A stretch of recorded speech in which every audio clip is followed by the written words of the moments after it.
Hey guys, it's Rob Carson. Are you ready for a June the 7th edition of the Rob Carson Show? I hope you are. It's going to be good. It's going to be good. Come on. It's the Rob Carson Show. Are you ready to be podsmacked? Now, here's Rob Carson. Hello. Welcome to the show in my glorious, glorious studio near Kansas City in lovely Overland Park, Kansas. Glad to have you join me, guys. Got a lot of stuff to get to on the show today. Doing two shows today, actually. One now and then one at 6 o'clock Central Standard Time, because there's a lot of stuff to get to. All right. Thank you for joining me tonight. Or I should say this afternoon. Much to get to on the show, including the Philadelphia Eagles douchebag move with regard to a White House visit. And I'm going to explain to you why it was such an insult to not only the president, but also the country and Eagles fans.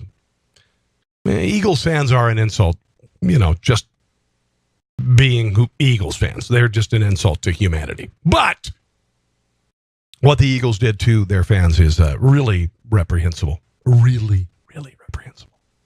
So I'm going to get into that. Going to get into, maybe it's time to just say screw the inviting these privileged athletes who think being visiting the White House is a big yawn. There are kids in this country. There are people in this country who would only dream of going to the White House, would only dream of meeting the president. And these entitled a-holes look at it as an aside, because they live these spoiled lifestyles. They make millions of dollars. They ride in limousines. They cheat on their wives when they're out of town. They cheat on their wives when they're out of town. They ride Bentleys. They think visiting the White House is not a big deal. Oh, I tell you what. Maybe it's time to just disinvite these incredible douchebag elitist a-holes. Okay? I'm thinking that's probably a good idea. Got to get into Stephen Colbert giving Bill Clinton a do-over. He didn't have a very good weekend. He claimed to be a victim of Monica Lewinsky over the weekend on NBC. Stephen Colbert, you want to talk about remember when Stephen Colbert said that Donald Trump's mouth was a COCK holster for Vladimir Putin? I'm thinking that Stephen Colbert. Yeah. Mm-hmm. Going to get into that. The View. Newt Gingrich is on The View, and The View still thinks that the economy belongs to Barack Obama.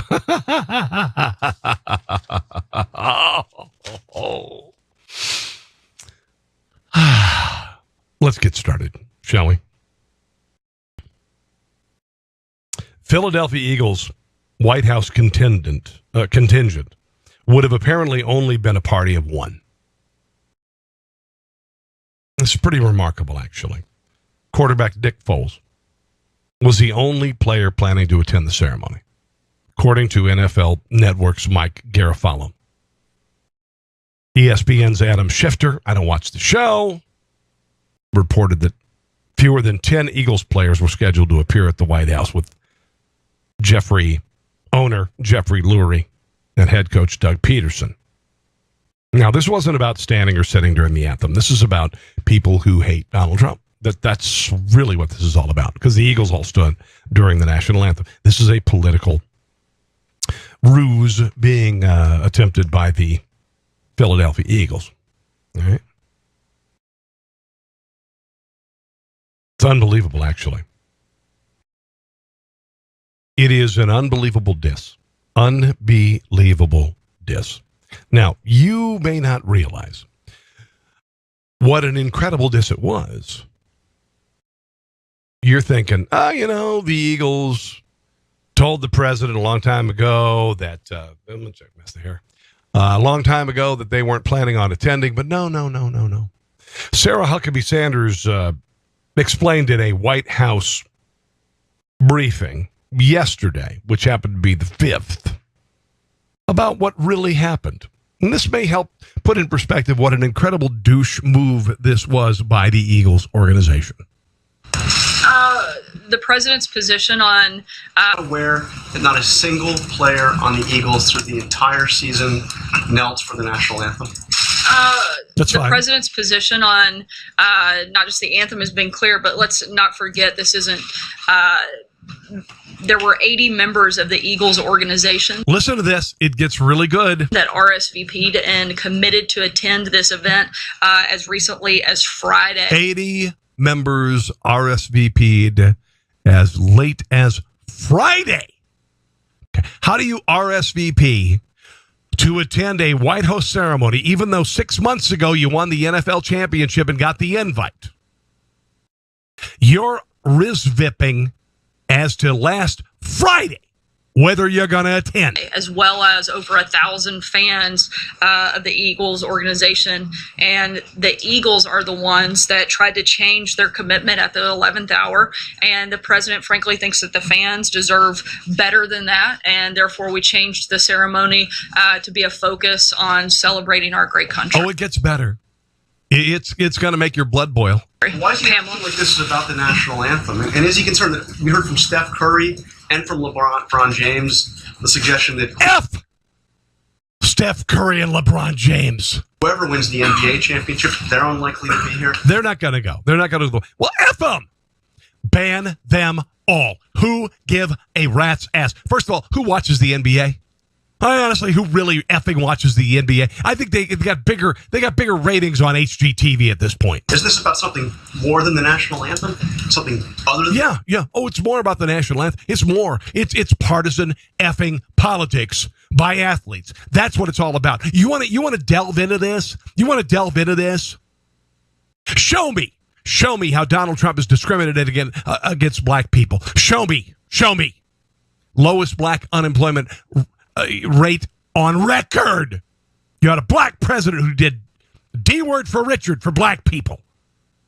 This is pure Democrat liberal politics. And you know what? As far as I'm concerned, if they're going to play these effing games, then you're not going to come to the White House. Honestly, who gives a shite about you elitist professional athletes?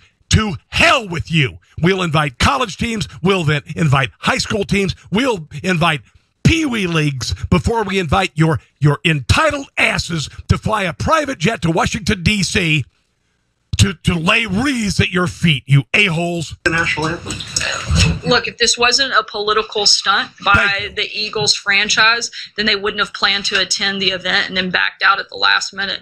And if it wasn't a political stunt, then they wouldn't have attempted to reschedule the visit when they knew that the president was going to be overseas. And if this wasn't a political... Did you just hear that? These D word for Richard weeds, D-weeds, said, we can't make it on Monday or Tuesday. They said that Monday morning. We can't make it on Tuesday. Well, let's plan on the week of the whatever, and we know the president's going to be out of the country. What a profound, profane, and awful way to treat the office of the presidency, the people of the United States, and the fans of Philadelphia. I'm so effing done with Philadelphia. I hate Philadelphia anyway. I've been to Philadelphia a bunch of times. It sucks. The winters are ugly there. The fans suck. The fans suck. They're terrible people. It's an awful place to go play football. They are complete a-holes. They are. They're just awful, insufferable, fight-causing a-holes. F Philadelphia, take your Rocky statue and shove it. They wouldn't have waited until Monday, well after 1,000 of their... The birthplace of free. F Philadelphia, and what F Philadelphia, what Philadelphia has become, sorry. Fans had traveled and taken time out of their schedules to offer only a tiny handful of representatives to attend the event. Yeah, really, really nice. Really nice, Really, bravo, Philly. Another reason to understand why Philadelphia sucks. The fans suck. The team sucks. It's not like the Chiefs. It's not like the Broncos. It's not like the beloved teams of this country. Nobody likes Philadelphia, and nobody likes their fans because they're a-holes. Thank you. Kevin Durant. He said that with regard to the Eagles' visit to the White House, what else do you expect the president to do? Warriors forward, Kevin Durant. I'm not a big NBA fan, in case you didn't figure it out. I'm not a big sports fan. I like my NFL football in the fall. That's about it. I like my Royals baseball. What else do you expect Trump to do when somebody says they don't want to come to the White House? He disinvites them so the photo op doesn't look bad. We don't want to get at this point. It's like that guys are sticking to what they believe in and what they want to do. Like guys said before me, I'm sure whoever wins this series won't be going. By saying guys before me, Durant referenced comments made by Cavs forward LeBron James, who told reporters that no matter who won the finals, no one will go to the White House. No matter who wins this series, no one wants a White House invite anyway.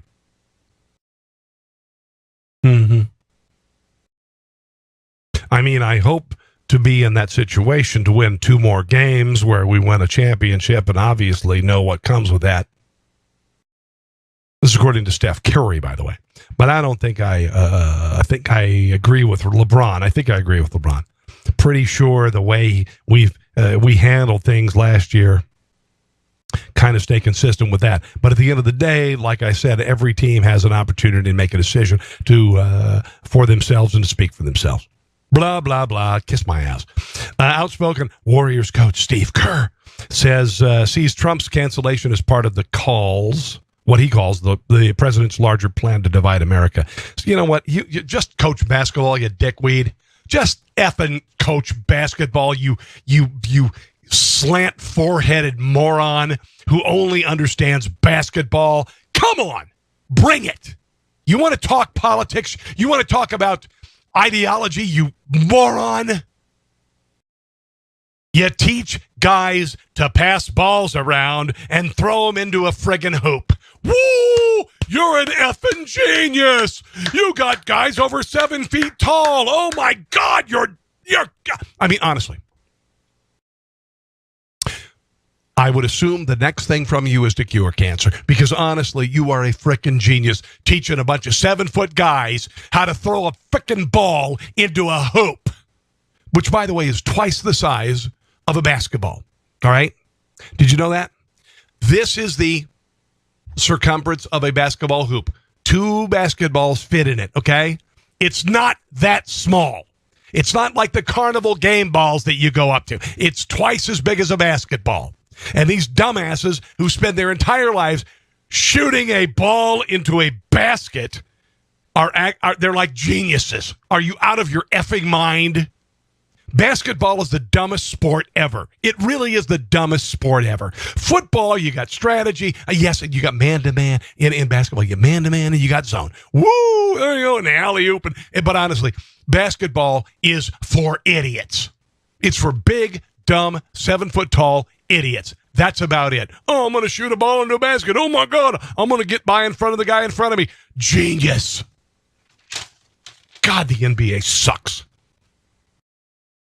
The NBA sucks. It was really good with Michael Jordan. It was really good with Kareem Abdul-Jabbar. These D word for Richards, hell with them. Hell with them. Back to the Warriors coach, Steve Kerr. You have to understand that what players have protested is not the military. They're not protesting. They're protesting police brutality and racial inequality. So if that's any American wants to protest that anytime, that's their right as Americans. That's what the military fights for, is free speech. God, he is a effing genius. I mean, he certainly sounds like somebody who, could go beyond just teaching people how to get by other people to get a ball in a frickin' hoop. Wow. Oh. I'm going to buy his book. Wow. Listen to this. This is just genius. You have to understand that what players that protest is not the military. They're protesting police brutality and racial inequality, even though, like, most of the guys on my team are black, and they're making a hell of a lot of money, more than coal miners in West Virginia, more than farmers in the Midwest who might be white people. Yeah. Did I tell you that you got to throw the ball and get in that hoop thing? And get by the guy who doesn't want you to shoot the ball into the hoop thing? Yeah, I'm a genius. Basketball is stupid. People who play basketball. I'm not saying you're all stupid, but it ain't that complicated. Other games are a lot more complicated. Football's a lot more complicated. Basketball, not so much. Back to this dipwad, Steve Kerr. So if any American wants to protest that anytime, that's their right as Americans. That's what the military fights for, is free speech. God, you are such a knuckle-dragging effing moron. You are such a moron. Swear to God in heaven, you have no idea. You are so spoiled. You don't know any military members. You don't know anybody who's lost a limb. You don't know anybody who has died in battle. You ass. Get your ass to the White House, or you know what? Screw all of you professional athletes. Don't come to the White House. We don't want you there. We don't, we're tired of this. We're tired of buying your damn jerseys. We're trying to go to, you go to J.C. Penney, you go to Sports Authority or whatever the hell, and there's a jersey for your kid. There's a jersey for your kid. And it's only $135. Now, if it didn't have your logo on it and the name on the back, it'd be $10. Screw you, you entitled a-holes. Most of the American people would give their left eye to go to Washington, D.C. and be honored. I mean, like kids, I know kids who get invited to the Macy's Day Parade. And they're in high school and band, and they have to do fundraisers because they've been invited to the Macy's Day Parade. The White House invites a team to honor them for a world championship, and I'm sure all expenses are paid, and they're put up at the highest priced hotels in Washington, D.C., and I'm sure they finally, many of the players find the highest priced call girls in Washington, D.C. to join them in their hotels.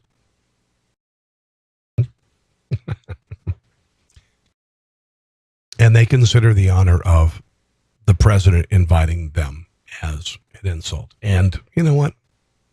F you. Let's get rid of it. I'm honestly, I don't hold LeBron James in high regard. I don't hold.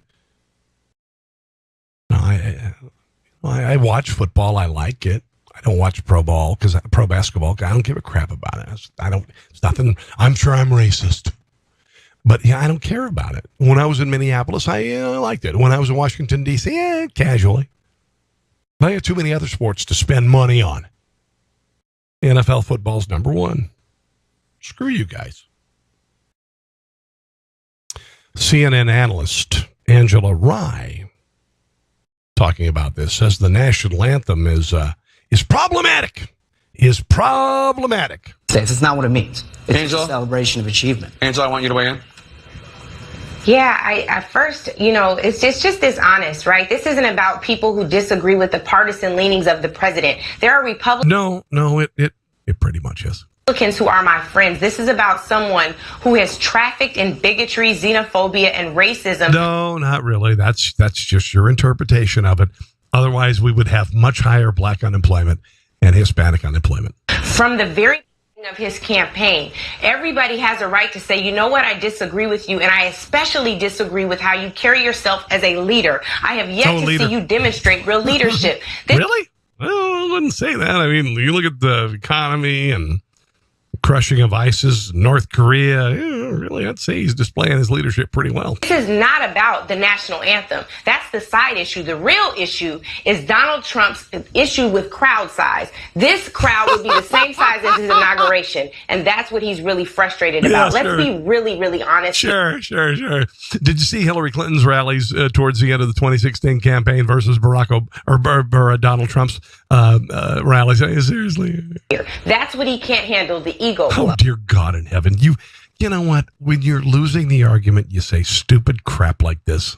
Instead of having people around him that are not yes men and yes women. What did Barack Obama have around him? For 8 years! And yes, people, he has people that continue to lie on his behalf. The Eagles didn't volunteer not to go. They uninvited the Eagles. That's the issue. Yeah, because the Eagles called Monday morning and said, yeah, we're only going to have a couple people there, even though Friday they RSVP'd for 80. Come on, girl. Do your effing research. This is all about his ego, and we're going to... Oh, shut your mouth. Now end up in a midterm where we're talking about the national anthem.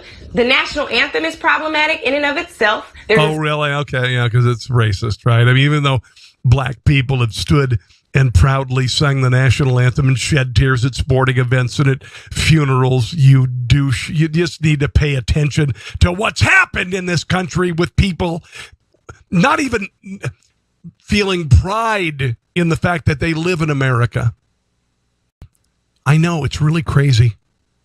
For decades, black people have been proud to sing that anthem, and they've teared up, and they've served in the military, and they've been proud to be here. But suddenly, it's 1866 all over again. Second verse that Colin Kaepernick brought attention. Yeah, nobody sings the verse that has yet to be discussed on broad platforms. No, I think we've actually discussed it thoroughly. You just maybe discovered it last week when you were doing a Google search. In addition to that, people have every right to go through the practices of practicing free speech. I didn't mean to say... Oh, shut your mouth. You know what? I'm so done with you. Dear God, woman.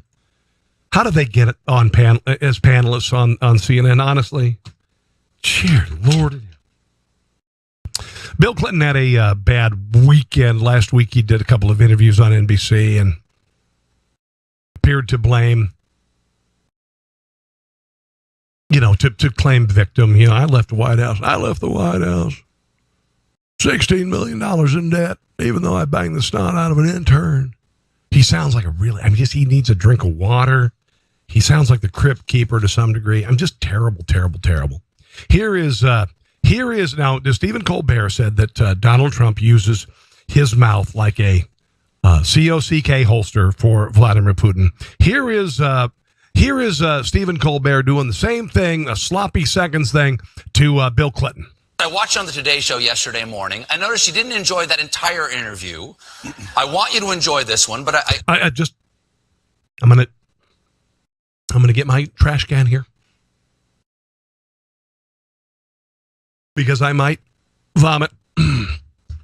If you have anything viscous, if you've eaten yogurt in the last half an hour, you might want to get something near you, because this is such a sycophantic thing. You might just throw up. So I'm just going to say this is Stephen Colbert using his mouth as a COCK holster for Bill Clinton. Here we go. Enjoy this one, but I do want to ask you something, which is when I got home last night, on the CNN, they had a lower third banner. On the CNN. He calls it the CNN. That's so folksy. That's so folksy of Stephen effing Colbert. Okay, go ahead. That said something about you idiot, the CNN. William Clinton's tone-deaf response to the question from the Today Show. My question is, would you like a do-over on that answer? Okay. Now this is where the mouth is kind of watering a little bit, like you're beginning to feel like you're going to vomit.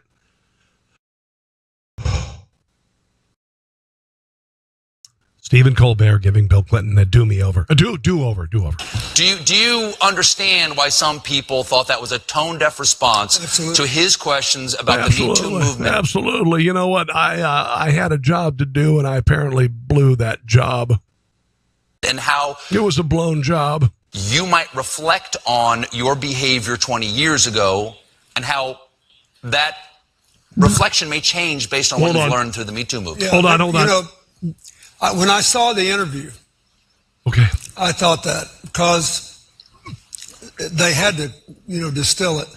And it looked like I was saying I didn't apologize and I had no intention to. And I was mad at me.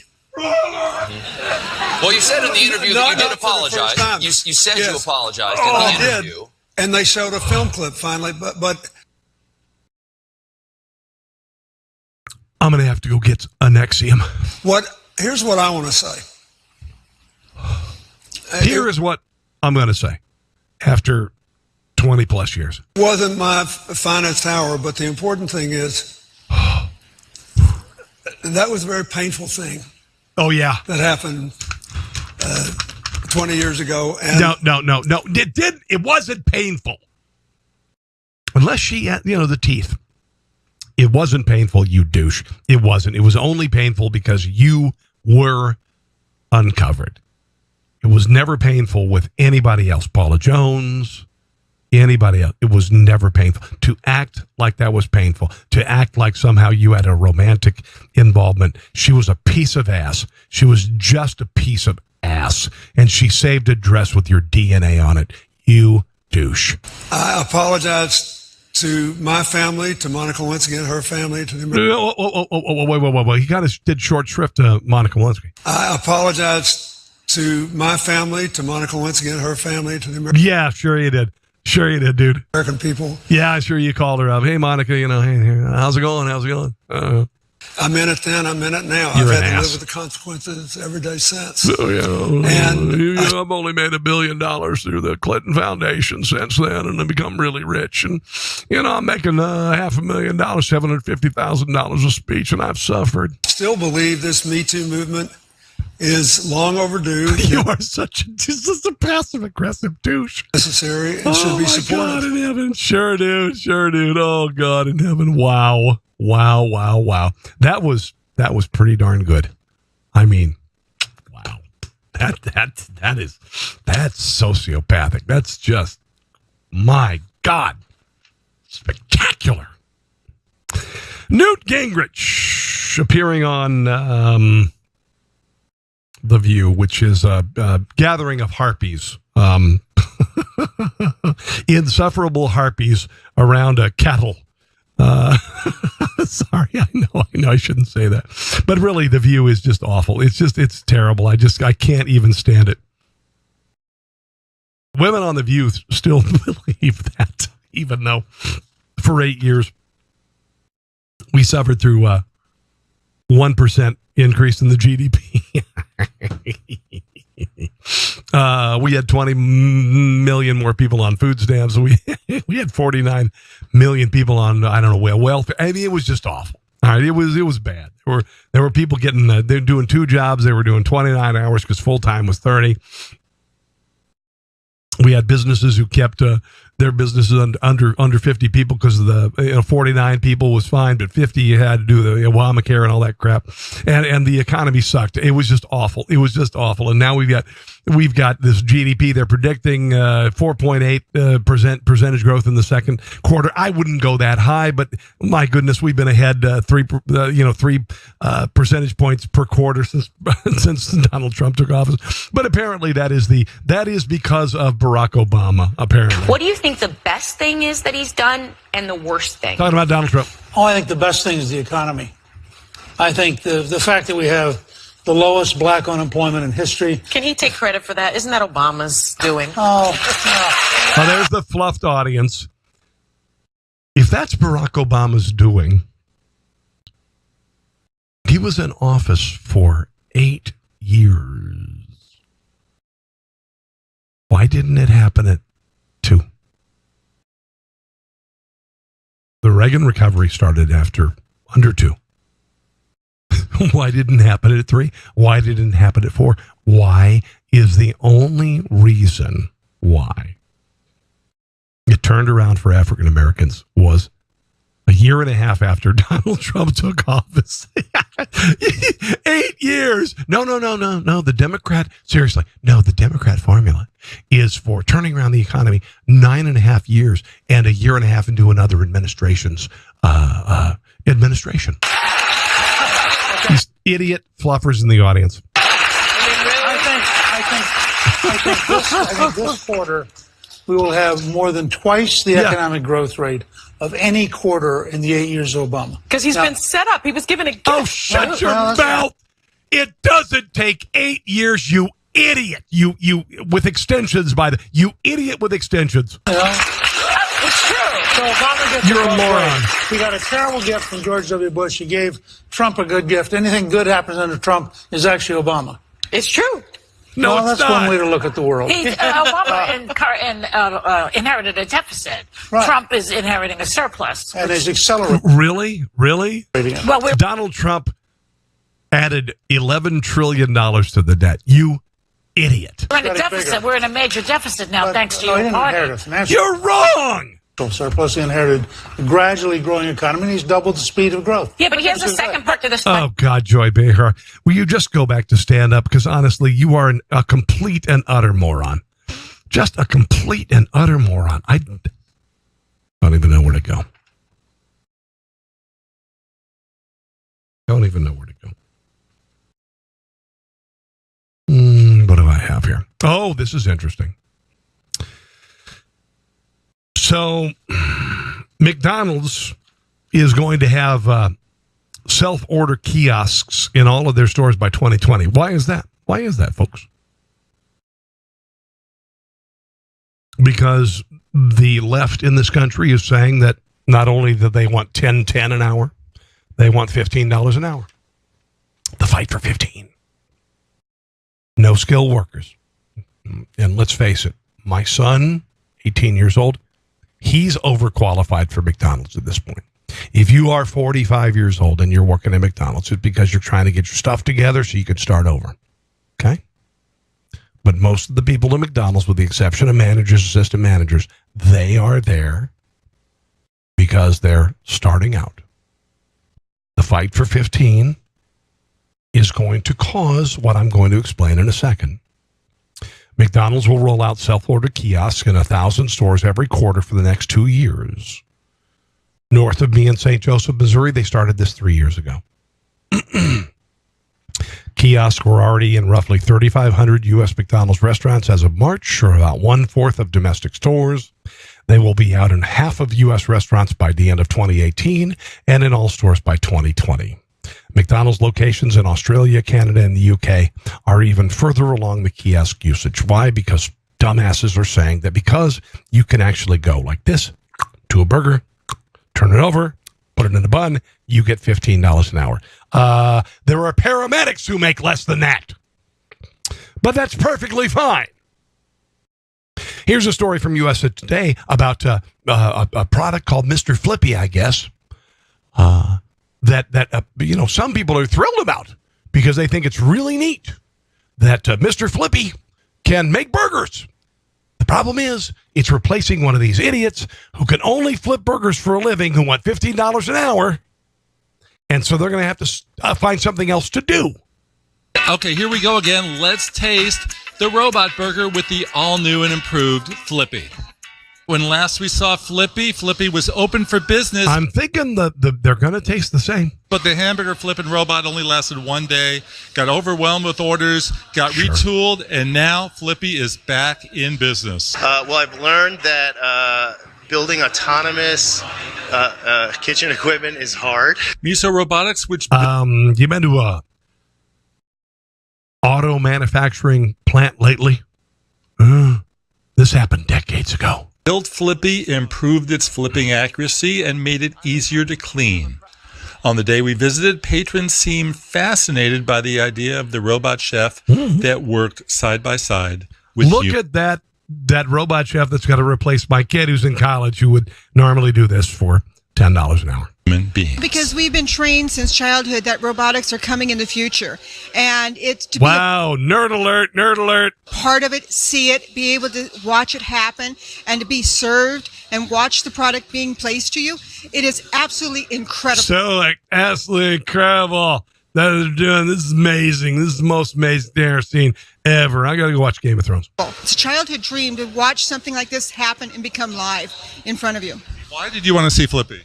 You know, the concept of having a robot flip your burger is just like awesome. And wow, what do you think? I mean, honestly, is that awesome? We really use the word awesome pretty. Remember when my son was born? I thought that was pretty awesome.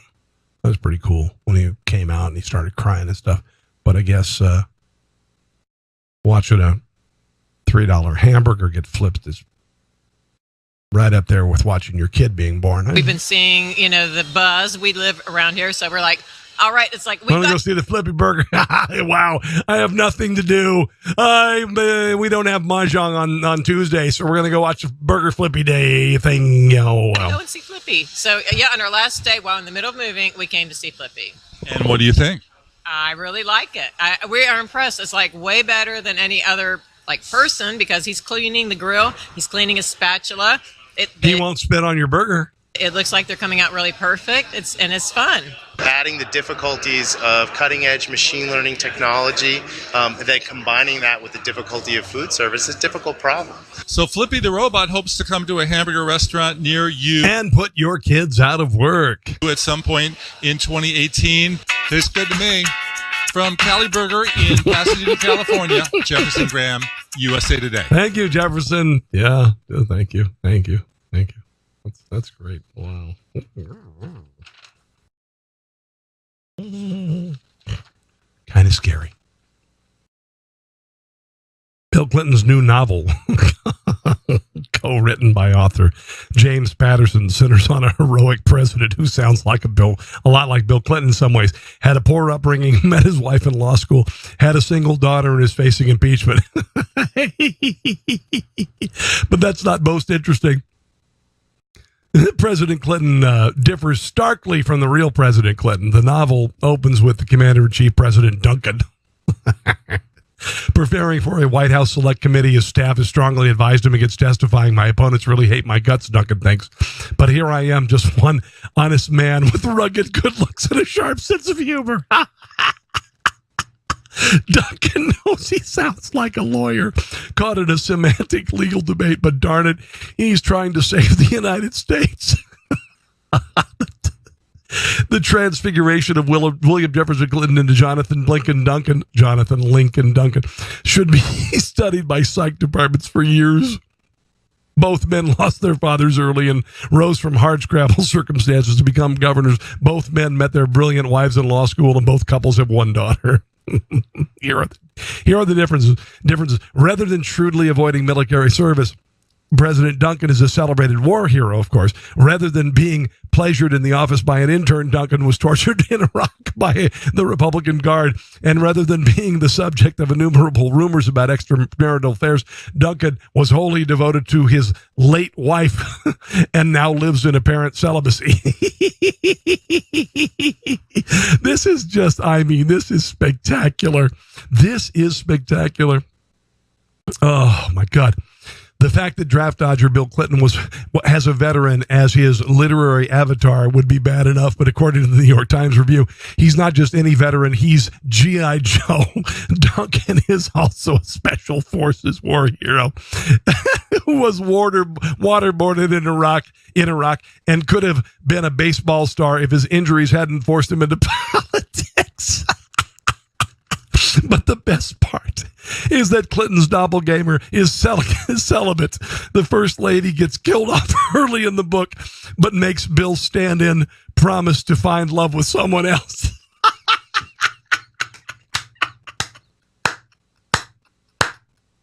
Wow.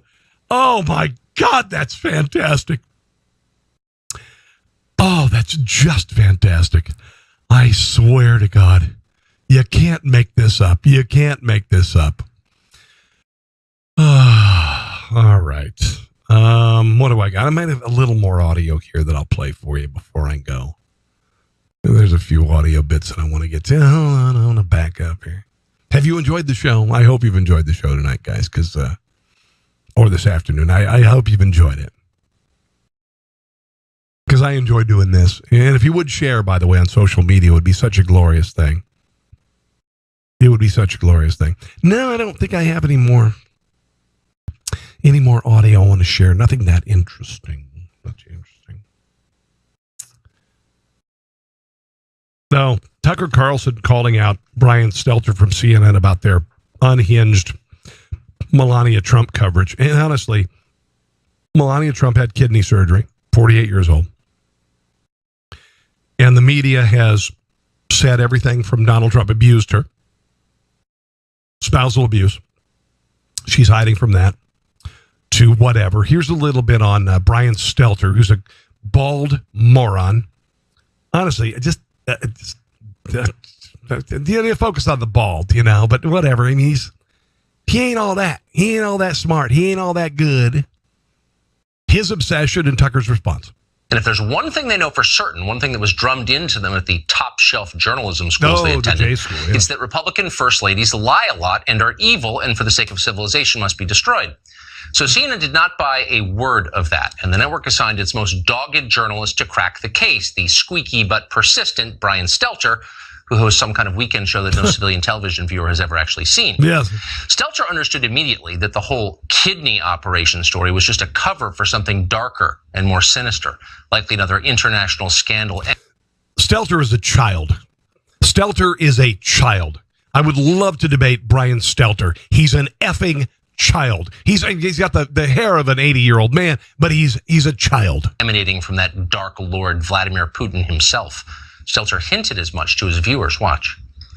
One thing that the president and the White House have been quite quiet about is Melania Trump and her status. The last time we caught a glimpse of her was on May 10th, 24 days, more than 3 weeks. There's been a lot of questions about her surgery, her time at Walter Reed. Not really. There haven't. I mean, if Michelle Obama had been at Walter Reed, I think they would have assigned some people there to figure out what it's about, and it's pretty clear cut. You can find the information. Go to Walter Reed, the first ladies at Walter Reed. She's not there because of spousal abuse. They're pretty honest about that stuff. I lived in D.C., I know. And now her invisibility. Questions about her surgery? Questions about her time at Walter Reed? What questions exactly? Who's asking those questions? Brian Stelter didn't say because he couldn't say. Because he's making the questions up himself. That's it. And so many times, the media will make up questions.